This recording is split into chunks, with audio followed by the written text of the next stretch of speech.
Please let me know what you thought about Candyman. Did you feel like it was quote unquote too woke? Did you feel like they were too heavy-handed with the political stuff? And I just want to watch a horror movie. Like, nobody care about all that gentrification stuff. Nobody care about police brutality. Just scare me in this movie. Let me know if that's how you came down, because that's not how I came down.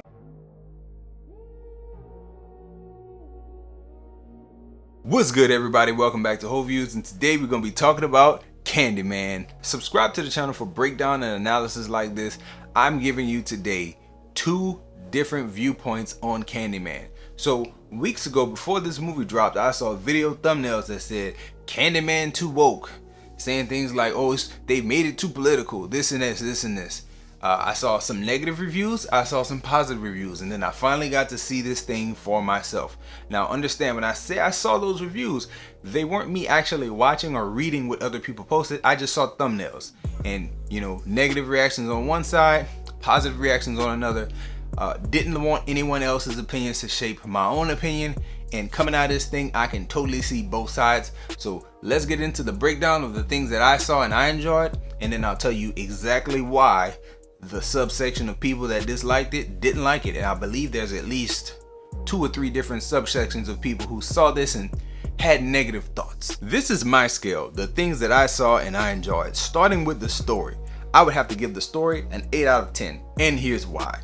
As you watch this movie, it's telling a perfect tale about how this movie is connected to the original Candyman as a spiritual sequel, things that the filmmakers said as they were doing promo for the movie, and it came across very well on the screen.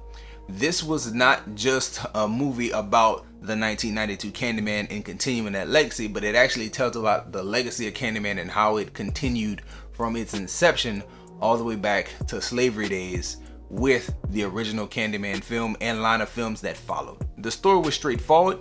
It was very simple to follow.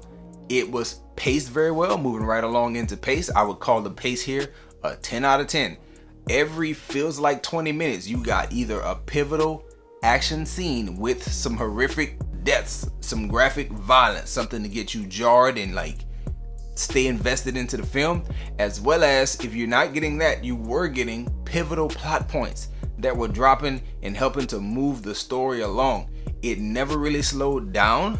They never got to a point where I got weak, because we did watch this at a pretty late showing and I was into it from start to finish, and it never really let go of me because the way things kept happening sequentially. Very well laid out to me. Visually, I would have to give this thing a 10 out of 10. And for me, I noticed several times in the film that we're getting wide, beautiful shots. We are not getting facial close-up shots. It's a lot of wide stuff. It's action happening on multiple parts of the screen, things that you really got to pay close attention to catch. There's a lot. I don't want to get into spoilers at all here, but there's a lot that as you watch this movie, you're seeing very, very nice shot visuals in front of you. And right along in there with the visuals, you also have to talk about the performances that you're seeing on the screen.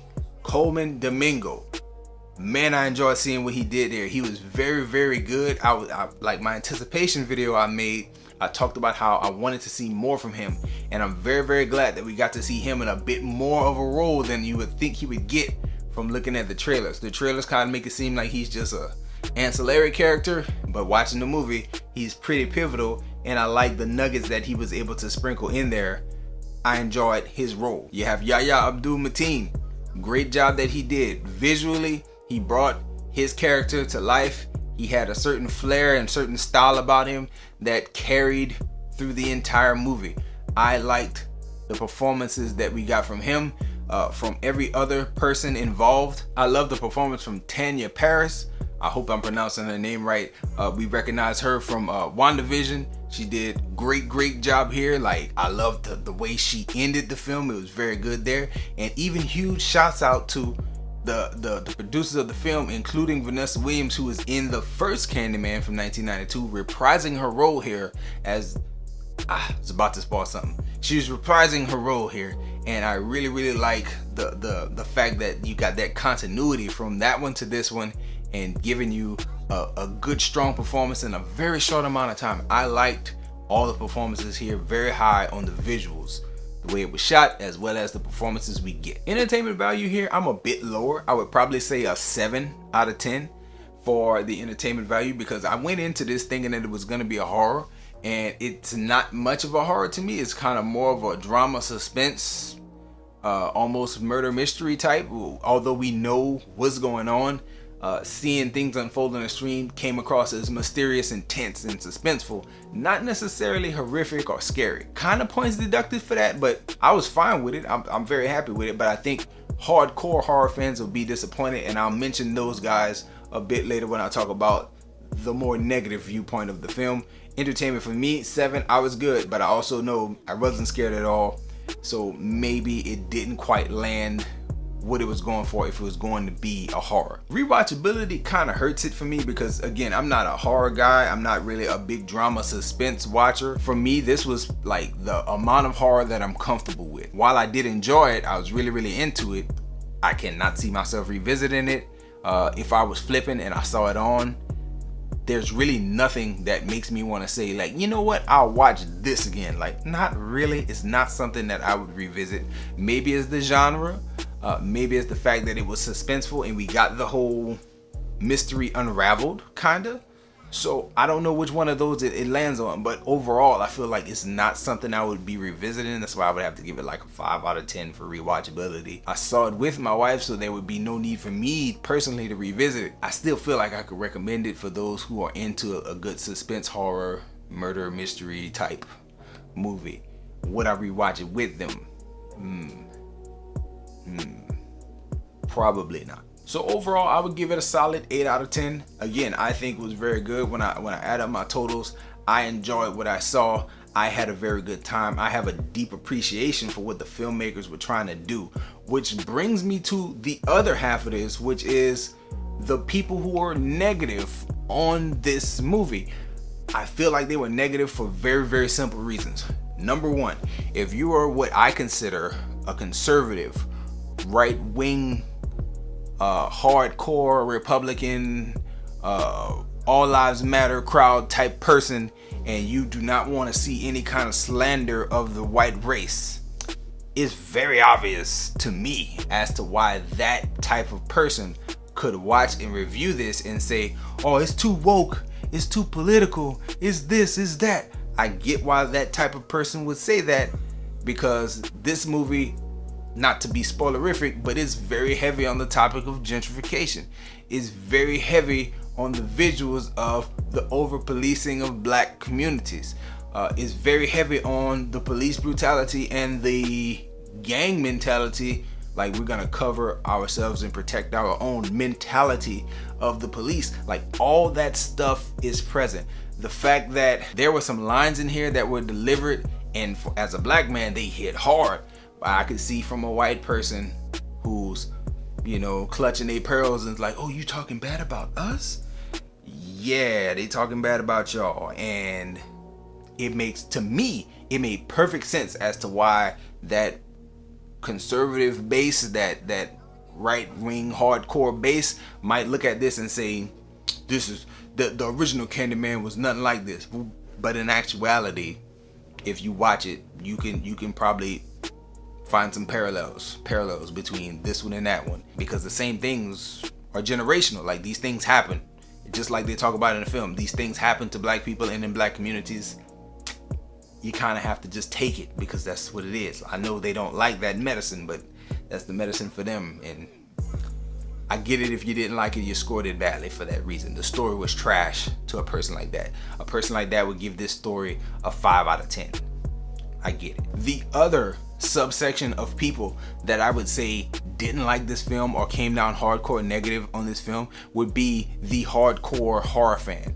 So, not to be disrespectful to anyone, but if you go into a horror movie with the intent of, I just want to be scared, I want something that's gonna like present a fearful imagery to me, and I want to be frightened by this, and you don't stop and think about the other messages that the filmmakers might want to bring to you, then you probably come down negative on this one, because it's not scary. Like, if you came in like, I want to be afraid, I want to be scared, like I was when I saw it in like 1992, or when I saw the original that, scarred me for the rest of my life, because I got some friends who will not watch this. because they were scarred by the original Candyman. If you came in with those expectations, this is gonna let you down. You're gonna be disappointed by this. I think those people would look at this and say, oh, 5 out of 10 for the story because it's just not hitting. I think those people would look at this and say 7 out of 10 for the pace because it's not enough that goes on. It's not enough that happens in the movie. It's a whole bunch of talking. Ain't nothing scary happens. Visually, I think anybody would be hard pressed to come down negatively. I think everyone would agree that regardless of how much you like the story, I think everyone would agree the performances were great and it was shot very well. But when it comes to entertainment levels and rewatchability for the hardcore horror person, as well as the super conservative, the only thing I can think of is the Blue Lives Matter, All Lives Matter crowd that look at this and say, oh, they talking about topics that make me uncomfortable. I think those people would look at this and say entertainment value is a 5 or a 6.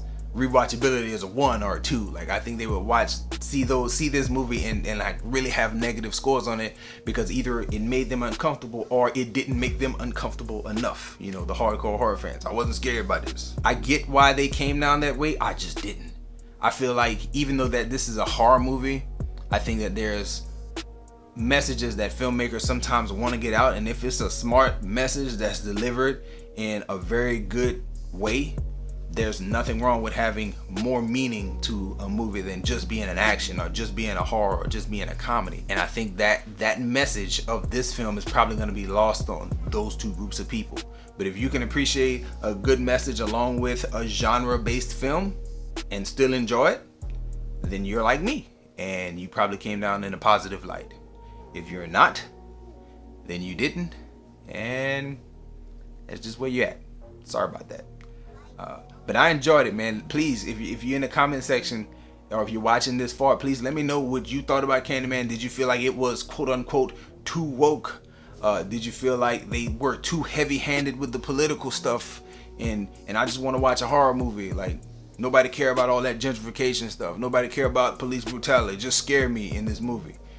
Let me know if that's how you came down, because that's not how I came down. I came down on the side of I liked what you presented to me because it was a smart message wrapped up in a good suspenseful thriller movie with a nice little story and connection to a past movie that I prefer over the original.